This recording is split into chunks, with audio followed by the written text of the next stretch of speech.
All right, welcome everybody to another episode of Behind the Scenes. I am Joe Danyi, and this is beautiful Youngstown Studio.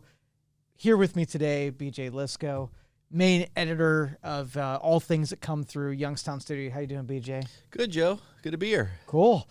So I'm going to give sort of like some philosophical updates and some of the stuff that we're doing down here because we haven't done one of these yet. But I want to share sort of with what our intentions are with the city and the valley and all of our enterprises that are here. You've heard me say a bunch of times on the radio that I do believe that there's a lot of genius that is on the sidelines, and our goal is to help some of these people who would otherwise not pursue some of their passions, giving them a stage so that they might be able to chase some of these, things that are rolling around their heads and execute them in the real world. So anytime we come across a thing in the marketplace that we think we can do well, my goal is to try it out and see if we can create an enterprise out of it. And one of those things has been Youngstown Studio marketing. During the pandemic, during COVID, a lot of our friends in media, television, comedians, entertainers, right away their stages were ripped away from them, and they really didn't have a way to make income during that time. So we built some studio setups to kind of let them come in, still do their thing, see if they can help monetize it and get them through that time. And we've always been, it's sort of been our motive is to help people. That is our angle on things. And one of those ways that we felt we could help a lot of the small businesses in our area is to help them get their story out, help them tell their story. Now, there's a billion traditional marketing companies out there, and they do a fantastic job about, running advertising and helping those companies. But we have a different flavor. So BJ's here with me today to kind of outline what it is that we can do or going to do and invite, many more of you to our doorstep to see what we can do to help out. So BJ, you've been in music for a while, right? Yes. And, musicians probably are, that target market where there's such talented people that are behind microphones and behind instruments. And some of those go their entire lifetime without really being discovered for their real talent. So being with bands, like what have been the primary ways that artists feel like getting their talent showcased? It's a struggle for a lot of artists today, just because there's so much, and it's kind of like, where do you go? There's not any gatekeepers in music anymore like there used to be, where you had MTV or you had the radio or you had and so there was kind of gatekeepers, and so like if you did break through into one of those platforms, whether it was television or radio, whatever, people were going to hear you because right. You were blasted everywhere. That's not the case anymore now. On the plus side, you can get your stuff out there a lot easier. But the negative side is just sort of discerning, where exactly to send it, where it's going to get the most views. So really, in music, it's just trying to find what's working around, with other artists and that sort of thing, and then trying to hone that for your own band or for your own music to get out there, whether it be through, obviously social media, but whether it be through Bandcamp or whether it be trying to license your music to various things, whether it be, commercials or television projects or there's a variety of avenues, but sort of the old, tried and true traditional way, of record labels and radio stations, and that's a lot. There's a lot less of that going on these days. Yeah, and as consumers, it's tough to sort through and find new stuff, and I know musicians and entertainers, they do have this humble element where they want to be discovered in a way, but they want it to happen naturally without like over the top self-promotion and whatnot. Your band, Humble Beginnings, I'm assuming? Oh yeah. I mean, yeah, in the garage and, in the garage in Columbiana and then in the garage in Youngstown and, so yeah, but yeah, very humble beginnings. We've had a bunch of musicians that have come down through here, and one of the weirdest things, the most surprising things, where you have these super talented artists, and they feel like sometimes they don't belong on that stage. Like people are clapping and celebrating their talents, and they don't feel to be as good as people are giving them credit for. And I think that humbleness is kind of what hurts to be discovered. there's a deep rooted thing. Like there's a saying, I think Paul Stanley from Kiss says, you don't get on stage because you're confident. You go up there to get the confidence from the audience. So it's like you're not, so those sort of humble backgrounds, you know, with people kind of like, you know, I hope somebody likes this, or hope some, you know, you're kind of seeking affirmation when you take the stage, and then hopefully, you know, you get enough of it, you sort of fake it till you make it, and hopefully you convert enough people to where, you know, your confidence you kind of builds, and just, you know, you can naturally do it. Now, have you noticed any like secret sauce where there's some bands that have no problem catching attention and getting in the spotlight, and they're not doing all that much different than people who fade into the background? Like, so what have you noticed? I mean, it just depends on the band, I guess, and it depends on the personalities of the band, or what the band is, you know, and how sort of ear-catching and eye-catching they are, what their sort of presentation is like. I mean, you know, and each band's unique, and each genre is unique, you know, so I mean, you could go to each different genre and find different examples of how either bands caught attention, or how maybe they should be getting some more. It's really sort of unique. I haven't found the secret sauce. If I did, I would probably be, you know, a multimillionaire musician. Well, it's not, and honestly, like, it's not talent, because there's some people that are really not all that talented, and somehow they get attention. Right. Yeah, no, I mean, it's like winning the lottery almost, you know. I mean, there are bands that are extraordinarily talented. There are musicians that are extraordinarily talented. And yeah, you're like, why wasn't this band bigger? Or why didn't this catch on? I mean, that's like any era, any genre. There's just dozens and dozens of examples like that. And yeah, I mean, in Youngstown too, I mean, there's some really, really good bands here. And yeah, it would be great if they were, you know, had a bigger stage, or, you know, were able to garner sort of more national attention, you know, to get the credit for just really how good they are. But it's just, yeah, there really is no sort of secret formula to it. It's just, you know, hopefully you're playing music that people can kind of relate to, or that kind of catches on. And then, yeah, and then it's just, you know, hopefully the right eyeballs see it to where it just kind of sort of grows organically. So the parallel we're attempting to make here is that, you know, in the business world, it's the same thing. There's an example in Girard. There was a robotics and automation company. I lived in Girard my whole life, and I didn't know this company was even there. Mm-hmm. All right. And so there are some struggles from really good, talented businesses that never get consumed. They never get purchased from, because they struggle to let people know that they even exist. Mm-hmm. And so how much better could they have done had their story been told a little bit easier? This episode was brought to you by Youngstown Computer, the Valley's technology company.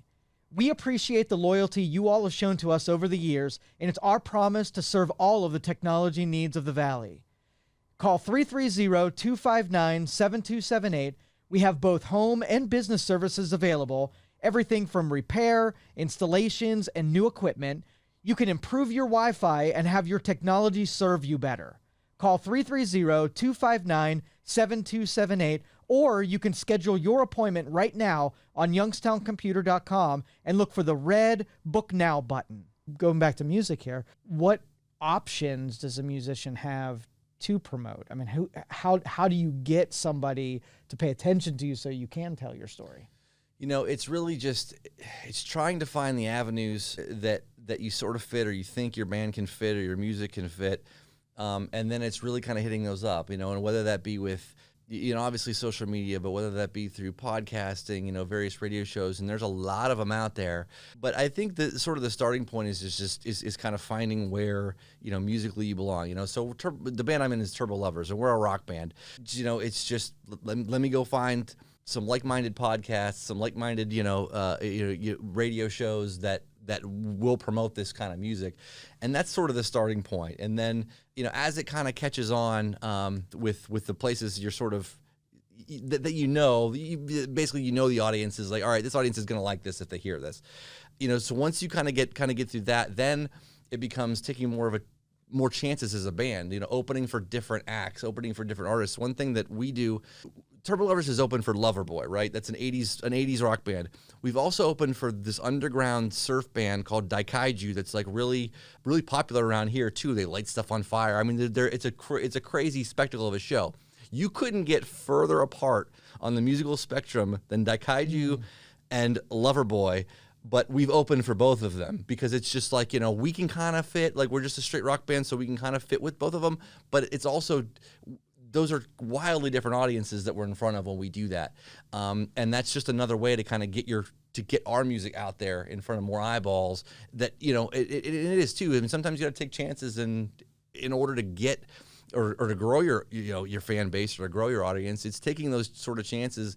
We relish the opportunity to play in front of crowds that otherwise normally wouldn't have seen us. And then it becomes about trying to win that crowd over. And even you might not win them all, when you do that. You may only win a couple, but you do that enough, and then eventually your fan base really kind of grows. So opening for those bands, and if you've done that a number of times, was that something that you engineered, or was it lightning strike?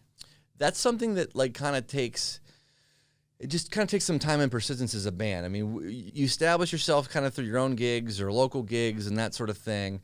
Once you sort of build up that audience, and once, we're able to open for a lot of those bands because we have enough of an audience that'll buy tickets off of us or buy tickets to those shows. So we're like, it's a bonus for those bands to have us on there, or like a national touring band that comes through. If we're opening, it's a bonus for us to be on there because they're kind of doing the same thing. So we're going to bring them 50 to 100 people that wouldn't normally be at this show, but they're there because we're opening the show. And so that exposes them to, other bands on the bill, whoever the headliner is. And so that's kind of how it works. So it's sort of all kind of tied together like that. All right, so a brand new band, they don't have an audience that they can carry around. What's their starting point? Like, how do they get started making that an opportunity sometime in their future? Find your local bar, find places to play. Just get at that if you're just starting out, your slate's totally clean. Get in front of anybody, get in front of it, hop on, call your local clubs, or go hang out at your local clubs and anywhere you see live music, and just inquire. I mean, that's what I think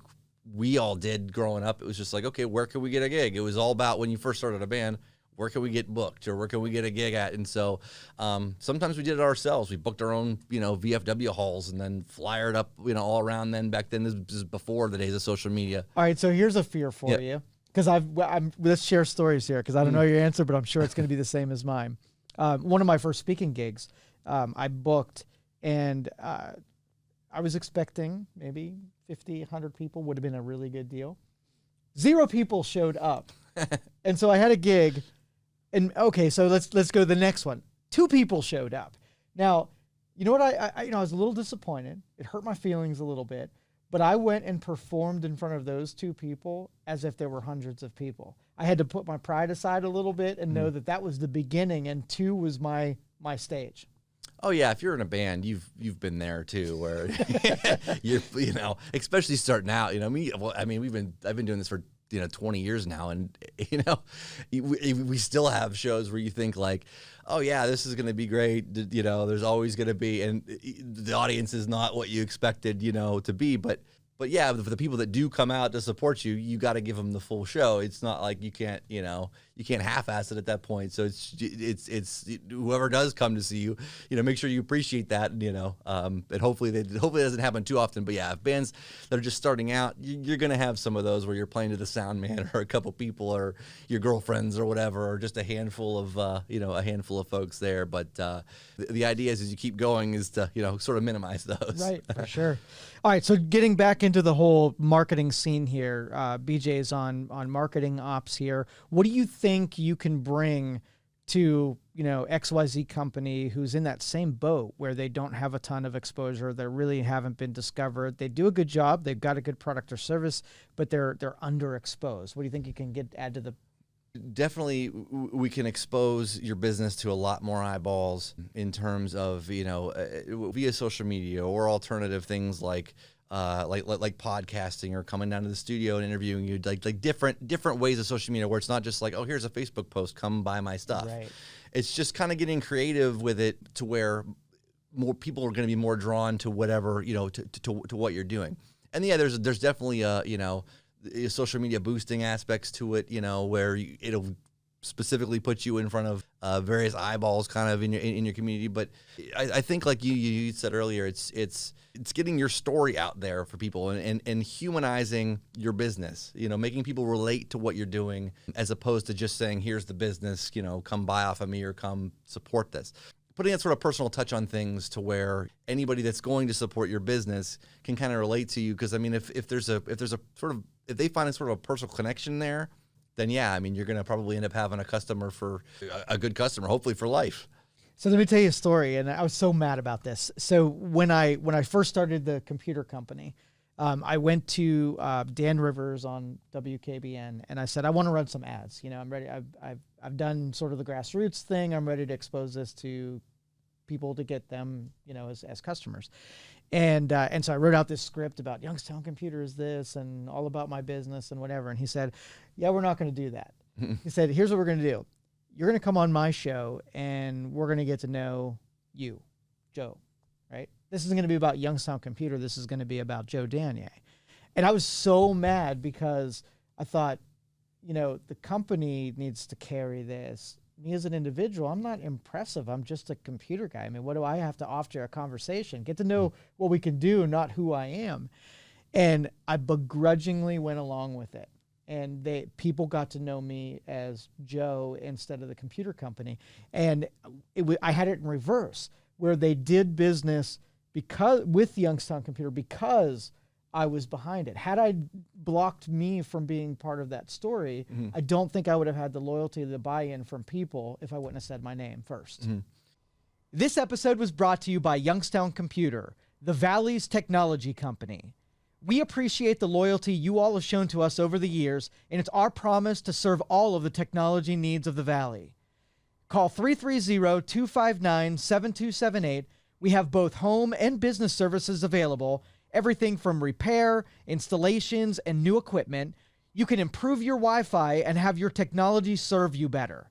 Call 330-259-7278, or you can schedule your appointment right now on youngstowncomputer.com and look for the red Book Now button. Just goes back to even music. It's being kind of relatable, I mean, people are going to be more apt to, come to your business or support you. Or support your music or listen to your music because if there's some sort of relation there, this is a rock band that struggles, whatever, but they're singing about this and they're kind of going through this and it's just something, but it is. But with marketing, it's a way to make the business relatable, so there is that personal connection. And one of our big philosophies here is to spend every dollar that you can on the local side. These are your neighbors and your friends and people who are also in your community. And the more that you can put into that system and the more successful they are, they're more likely to support the system right back at you. And it just makes everything so much better. So this isn't just a traditional marketing company that provides awesome services. This is sort of like a advocacy for a bigger philosophy that's bigger than just us. Yeah, no, absolutely. I think in an earlier episode, Nate from Westside Bowl was down here, and he made the point of other bars will have events and stuff going on. Well, he shares and retweets and or reposts all that from everybody. And it's that idea of just kind of fostering a community to where there's just a huge sort of support, and it's really kind of paid dividends because I mean a couple weeks ago, there was a show at Westside Bowl where there's like 600 people. There was a show at Cedars the same night where there was another couple hundred people. I mean, so that's 800 to 1,000 people on the West Side on the same night with competing shows, but like both places are basically sold out, and that's just sort of fostering that sort of sense of community. And yeah, it is. We are all obviously super pro Youngstown down here, and anything that's Youngstown business related, Youngstown artist related, we definitely want to support and sort of foster that community. Yeah, and honestly, the worst part of sort of like how people feel about things is that somehow there's a finite amount of customers or whatever, so that if a bar opens up on the same street, that somehow there's only 600 people that will come to any show. But in reality, if you give people things to do and places to shop and you give them lots of choices, then they get out of the lazy routine of having, stuff come to them, and they go out and experience these, these venues and these services and products. Yeah, absolutely. All right, so back to the marketing stuff. Let's kind of give you the menu items of what it is that we can do. Like first and foremost, taking an order and publishing, commercials out there isn't really the most important part of this. Getting to know you and what your goals are in the future. So we've met with companies that, are struggling because they're just not selling enough product. They're struggling because they can't hire enough people. They're struggling because they're missing elements of their business. So what we hope to do is we bring what we bring stuff to the table that starts that cooperation, like BJ was just talking about, where if you can get companies that otherwise would be competing against one another to somehow cooperate and cross-promote and lend help into another organization, if there might be assets or employees or contractors that everybody could use if we would learn how to work together and, not make it such a competitive thing.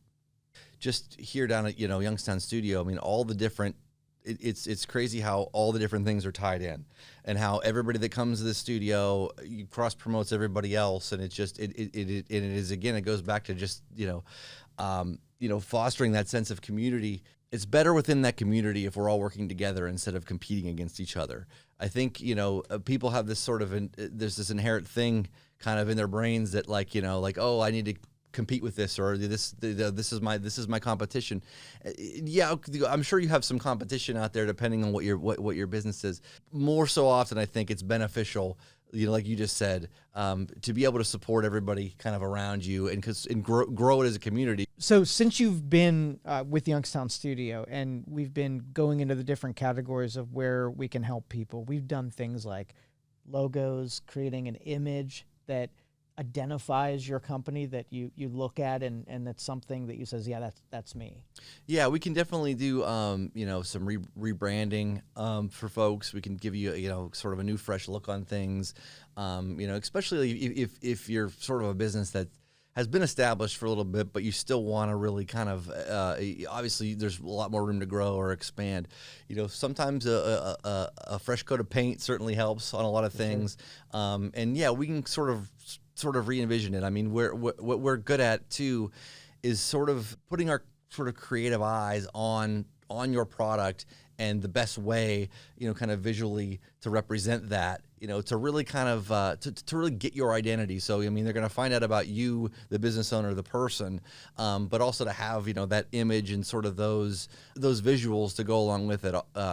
Certainly helps a lot. All right, so you are a very talented creative person, really talented in the design aspects as well. So where'd you get your chops from? Where did you get into art and whatnot? So I started with graphic design and stuff when I was at Youngstown State University. Now, I didn't go there for graphic design. I went there for journalism. But I was working for the YSU paper, the Jam Bar, and they needed a designer. And so I literally just learned the program and started messing around with it. Artistic as a kid? Yeah, I was. I mean, so me and a friend, we did our own comic books and stuff like that. We were always drawing, and there was definitely that side to it. But yeah, once I got to YSU, it was just sort of, I didn't take any classes really for graphic design or anything else like that. It was just sort of learning it and then applying different styles from all walks of life into. At the time, it was like, okay, newspaper pages or graphic elements to go, for websites or concert posters. I got way into doing a lot of different, sort of concert poster styles, whatever. But it pretty much has just been kind of just a whole lot of trial and error, and then constantly designing and constantly sort of growing and sort of expanding the design palette. Yeah, and it's not something that's intuitive, but when people have a good design eye, they can look at something and find out if they can connect with it, and people will connect with it. And I think that's something you have that I've not seen a lot of in the marketplace. Yeah, no, for sure. And you could take graphic design courses and they can teach you sort of philosophy on it. I couldn't tell you the first thing. I could tell you what looks good, what I think looks good, there's, outside of, super no-nos or whatever, like, oh, that, okay, everybody would agree this looks horrible, right? But like, no, for me, it's just my eye and how something looks, and in sort of how it's presented. And over the years, I've just developed a keener sense of what works in certain areas. What works for this restaurant is probably going to be different than what works for my band. You know what I mean? As far as how things look, but it's just doing enough of it and sort of being around enough of it and incorporating so many different styles that I can see a business and be like, oh, I just from hearing their story, I can kind of get a sense of where I'm going to go with it design wise. Just from hearing their story and just from sort of seeing kind of where they fall in the marketplace. So one of another philosophy that was also very counterintuitive. Sort of on the business spectrum, you have people who are very giving and they don't mind being teachers and they don't mind giving you the secret formula. And then you have the protective ones that think if they tell you how to do this, you're going to steal it and you're not going to need them. Well, I always felt that we were always at our best when people chose to do business with us rather than had to do business with us. And so, we would tell people, if you don't want to deal business, here's how you do it. And what that did was that sort of bought people and said, okay, well, they're not pitching me and then are hard selling me. And this is more of a relationship of volunteerism. And I like that about it. I think a lot of the customers that have come to us with marketing at this point are also as giving as we are, not only just to help, but to inform. I think a consumer base that's more informed, is smarter about their purchases, you can make happier throughout the course of a relationship. Sure. And, and anybody that comes and wants to use our services, I mean, you're going to be, with everything I design or anything we come up with you, I mean, we're going to step by step, kind of go through it. And you're going to see all the samples. And I'm going to, we'll mock up a lot of them for you. So I can get a feel for what you as a client, are going to like. And so, and then once I get that sort of direction, then I'll do a whole lot more in that direction, to sort of tailor it around you and your personal needs and, the needs of your business. You're an awesome guy to work around. I really appreciate you a lot. And, the customers, the people that I've talked to that have gone through your processes, you're just so easy to deal with. And I think, people who are in that spot where they need those services sometimes are a little higher on the anxiety spectrum at that point, and they're stressed out that they've not enough businesses coming through the road or they need that staffing. But your calming personality does a great job of dealing with those people. So I appreciate you, bud. No, well, thank you very much. And yeah, however we can help and grow and like we said, cross promote and do it, whatever we can do to kind of help your business get all the eyeballs on it and the visual impact that you're looking for. We're definitely have to do that. All right. Well, we are here to help. So if you have something you'd like to throw in front of myself or BJ, please look us up. The phone number is 330-259-7278. Use option 3 to get to Youngstown Studio and leave some details. You can find us also at Youngstown Studio on Facebook and social media as well. BJ, thanks for talking a couple minutes with me. I appreciate it. Yeah, thank you.